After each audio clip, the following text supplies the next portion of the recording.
வணக்கங்க. இப்ப நம்ம எங்க வந்திருக்கோம்னா, வடபழனியில இருக்க ஐஸ்வர்யா மஹாலுக்கு தான் வந்திருக்கோம்.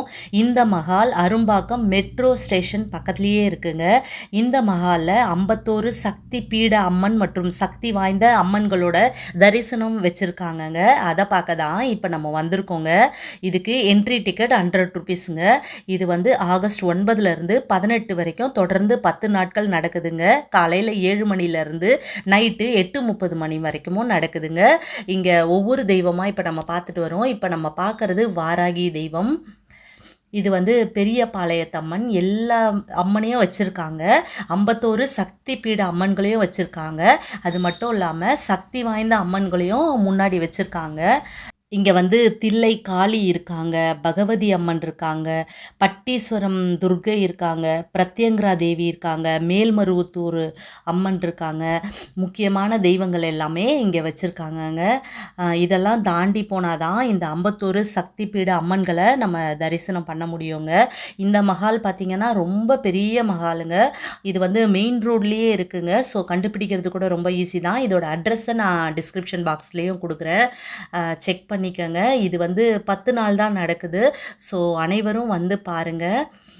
இப்போ நம்ம வந்து இது வந்து பிரத்யங்கரா அம்மன். இப்போ நம்ம பார்த்துட்டு இந்த 51 சக்தி பீட அம்மன்களை இப்போ நம்ம பார்க்கலாம். இப்போ நிறைய பேருக்கு இந்த 51 சக்தி பீடம்னா என்ன அப்படின்னு ஒரு குழப்பமாக இருக்கும். அதுக்கு ஒரு சின்ன கதை, ரொம்ப எவ்வளோ ஷார்ட்டாக சொல்ல முடியுமோ அவ்வளோ ஷார்ட்டாக சொல்கிறேங்க. அதாவது தக்ஷ பிரஜாபதி மகள் தான் தாட்சாயணின்னு சொல்லுவாங்க. அதாவது ஒரு முறை தக்ஷன் தான் நடத்திய யாகத்துக்கு ஈசனையும் தனது மகளான தாட்சாயனையும் அழைக்கல. ஆனாலும் நம்மளோட அப்பா தானே அப்படின்னு ஒரு அழையா விருந்தாளியா இந்த தாட்சாயணி தந்தை நடத்தும் யாகத்தில் கலந்து கொள்ள விரும்பினாங்க. ஸோ அவங்க வந்து அவங்களோட தந்தையோட வீட்டுக்கு போனாங்க. ஆனால் அங்கே வந்து அவங்க அப்பா வந்து அவரை அவமானப்படுத்திட்டாங்க. உடனே என்ன பண்ணாங்கன்னா, தாட்சாயினி அதே இடத்துல எப்படியாவது தன்னோட கணவனை அழைக்காத இந்த யாகத்தை தடுத்து நிறுத்தணும் அப்படிங்கிறதுக்காக அதே யாகத்தில் விழுந்து தன்னோட உயிரை விட்டுட்டாங்க. இதை கேள்விப்பட்ட ஈசன் மிகவும் வருத்தப்பட்டு தனது மனைவியோட பூத உடலை சுமந்தபடி 7 உலகத்தையும் சுற்றி வந்தார்.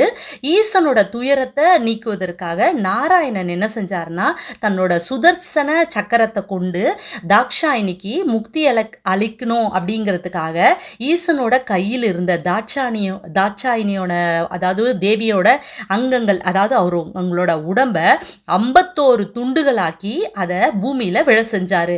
அப்படி தேவியோட உடம்பு அங்கங்கள் விழுந்த இடங்களாக கருதப்படுறது தான் இந்த 51 சக்தி பீடம்னு சொல்றோம்.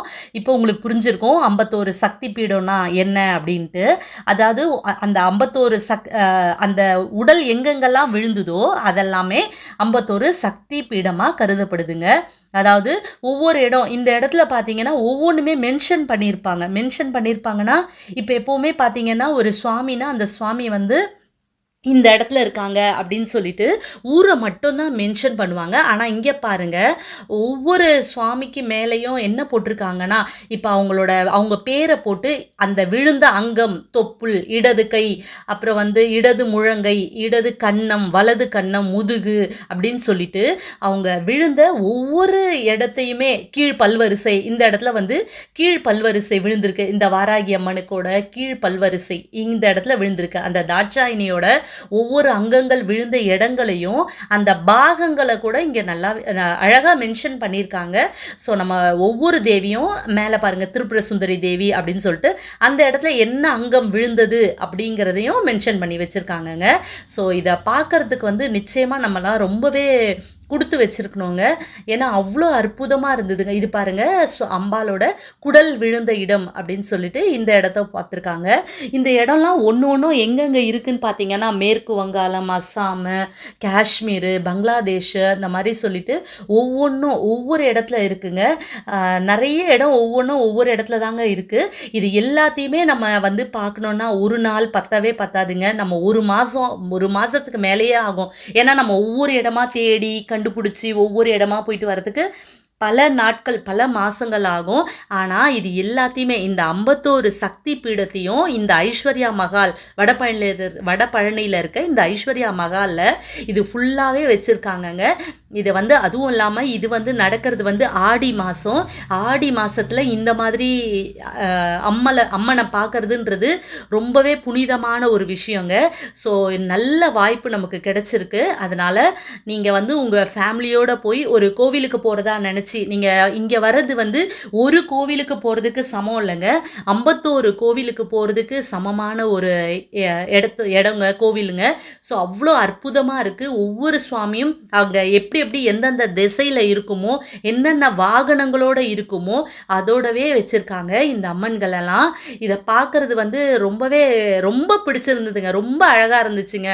ஏன்னா நான் சில பேர்லாம் நம்ம நாட்டை விட்டு வெளியில் தாண்டி இருக்கவே மாட்டாங்க. நான்லாம் உண்மையாகவே நான் நிறைய இடத்துக்குலாம் இன்னும் போகவே இல்லை. ஸோ எனக்கெல்லாம் இதை பார்க்குறது அவ்வளோ ஒரு ரொம்பவே காண கிடைக்காத ஒரு பொக்கிஷமாக நான் நினைக்கிறேன். அவ்வளோ அற்புதமாக இருந்ததுங்க. இது வலது முன்கை விழுந்த இடம், அம்பாலோட வலது கை விழுந்த இடம் அப்படின்னு சொல்லிட்டு எல்லாமே ரொம்ப பாட்னா, பங்களாதேஷ் இந்த மாதிரி ரொம்ப தூரத்தில் தாங்க இந்த இடமே எல்லாமே இருக்குது. ஸோ இந்த இடத்துக்கு வந்தீங்கன்னா மொத்த இடத்தையும் பார்க்கலாம். இந்த இது ஆகஸ்ட் 9லேருந்து 18 வரைக்கும் தான் இந்த அம்மன்களோட தரிசனத்தை நம்ம பார்க்க முடியும். ஸோ அனைவருமே இதை பாருங்கள். இது ரொம்பவே அற்புதமாக இருக்குங்க. இது நிறைய பேருக்கு தெரியாதுன்னு நினைக்கிறேன். ஏன்னா நான் போனது செகண்ட் டே சாட்டர்டே போனேன். கூட்டமே இல்லை, யாருமே வரல. ஏன்னா நிறைய ஆடு கொடுக்கலன்னு நினைக்கிறேன். ஸோ நீங்களும் பக்கத்தில் இருக்கவங்களுக்கெல்லாம் சொல்லுங்கள், இந்த வீடியோவை ஷேர் பண்ணி சொல்லுங்கள். இந்த மாதிரி ஒரு தரிசனத்தை நம்ம பார்க்குறது ரொம்பவே நம்ம வச்சுருக்கணும் தான் சொல்லணும். ஸோ நீங்களும் உங்கள் தெரிஞ்சவங்களுக்கெல்லாம் இதை ஷேர் பண்ணி விடுங்க. நிறைய பேர் இதை பாருங்கள். பார்க்கும்பொழுது தான் நம்மளுக்கு அம்மனோட அருள் நமக்கு முழுமையாக கிடைக்கும்.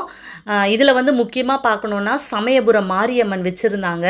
அது காண கிடைக்காத ஒரு காட்சிங்க. திருச்சியில் போய் நம்ம பார்த்தா எப்படி இருப்பாங்களோ அந்த அளவுக்கு அற்புதமான ஒரு தரிசனம் கிடைச்சிது. நான் போகும்போது அந்த ஆராதனைலாம் பண்ணியிருந்தாங்க, ரொம்பவே நல்லா இருந்தது. நிறைய ஃபோட்டோஸ் எடுக்கிறதுக்கும் அலோவ் பண்ணிகிட்டு இருந்தாங்க, வீடியோ எடுக்க அலோவ் பண்ணிகிட்டு இருந்தாங்க. ஸோ நான் அம்மனை பார்த்தது அதுவும் அம்மன் பக்கத்துலேயே நின்று ஃபோட்டோஸ்லாம் எடுத்துக்கிட்டேன். இப்படி ஒரு அற்புதமான ஒரு நிகழ்வு எனக்கு கிடைச்சிது இன்றைக்கி. அந்த பாக்கியம் உங்களுக்கும் கிடைக்கட்டும். இந்த சமயபுரம் மாரியம்மன் அவ்வளோ அற்புதமாக இருந்தாங்கங்க. ரியலாக அப்படியே நம்ம கிட்ட நிற்கிற மாதிரியே இருந்துச்சு, நம்ம பக்கத்தில் இருக்க மாதிரியே இருந்துச்சு. இது மட்டும் இல்லைங்க, இங்கே ஃபுட் கோர்ட்ஸும் இருக்குது.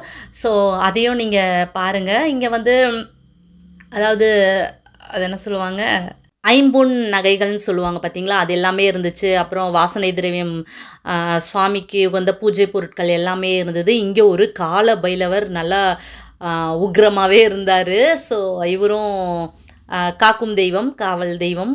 போகும்பொழுது இது இருந்துச்சு. அதுக்கப்புறம் எப்பவும் போல் இந்த ஊறுகாய் ஐட்டம்ஸ் எல்லாமே இருந்துச்சு. அதுக்கப்புறம் இங்கே கீழே ஃபுல்லாக ஃபுட் கோர்ட்டு, அப்புறம் அந்த பிளாஸ்டிக் ஐட்டம்ஸு, குழந்தைங்க விளையாடுற ஐட்டம்ஸ் எல்லாமே வச்சுருந்தாங்க. இதெல்லாமே பார்க்குறதுக்கு ரொம்பவே நல்லா இருந்தது. இங்கே வேல் வச்சுருந்தாங்க, அது ரொம்ப நல்லா இருந்தது. நம்ம கார்லலாம் வச்சுக்கலாம், வீட்டில் கூட வச்சுக்கலாம். குட்டி குட்டியாக பெருசோ அந்த மாதிரி சைஸில் வேல் வச்சுருந்தாங்க. வேலை வீட்டில் வைக்கலாமான்னு எனக்கு தெரியல. நிறைய பேர் காரில் வச்சு நான் பார்த்துருக்கேன். இங்கே ஐஸ்கிரீமு, கூல்ட்ரிங்க்ஸு, காஃபி, டீ அந்த மாதிரி ஐட்டம்ஸ்லாம் இருந்தது. அது மட்டும் இல்லாமல் இங்கே லைட் மியூசிக்கும் நடந்துகிட்ருக்குங்க, டெய்லி நடந்துகிட்ருக்கு. அதையும் நம்ம பார்க்கலாம். ரொம்பவே அற்புதமான ஒரு காட்சி தான் நான் பார்த்தேன். அதுக்கு பிறகு மக்கள் டிவியிலேருந்து என்னை பேட்டி எடுத்தாங்க. ஸோ எனக்கு தெரிஞ்ச அளவுக்கு நானும் பேசியிருக்கேன். நான் எப்படி பேசியிருக்கேன் நீங்களும் பாருங்கள். வணக்கங்க, என்னோட பேர் ஜெய்ரேகா. நான் மாடம்பாக்கத்துலேருந்து வந்திருக்கேங்க. இது ரொம்ப அற்புதமாக இருந்தது. இந்த இடத்துல நாங்கள் பார்த்தது 51 சக்தி பீடத்தையும் பார்த்ததுன்றது ரொம்ப ஒரு சிறப்பான ஒரு விஷயமா இருந்தது. ஏன்னா அவ்வளோ அற்புதமாக இருந்தது. ஒவ்வொன்றையும் பார்க்கணுன்னா 1 நாள் 2 நாள் 1 மாதம் கூட ஆகும். ஸோ அது எல்லாத்தையுமே நான் 1 மணி நேரத்துலேயே இங்கே பார்க்குறதுன்றது நம்ம அனைவருமே ரொம்பவே கொடுத்து வச்சுருக்கணும். ஸோ அனைவரும் பாருங்கள். அவ்வளவு அற்புதமாக இருந்தது. அவ்வளவு தெய்வங்கள், 51 சக்தி பீடம் இல்லாமல் முன்னாடி வேற நிறைய தெய்வங்கள் வச்சுருக்காங்க. இதெல்லாமே பார்க்கணும், கண்கோடி வேணுங்க. இது ஆகஸ்ட் 9லேருந்து 18 வரைக்கும் நடக்குது. ஸோ அனைவரும் பாருங்கள். அதுவும் இந்த ஒரு தெய்வத்தை பார்க்கறதுக்காகவே இங்கே வரலாம். இந்த அம்மன் அவ்வளோ சூப்பராக இருக்காங்க.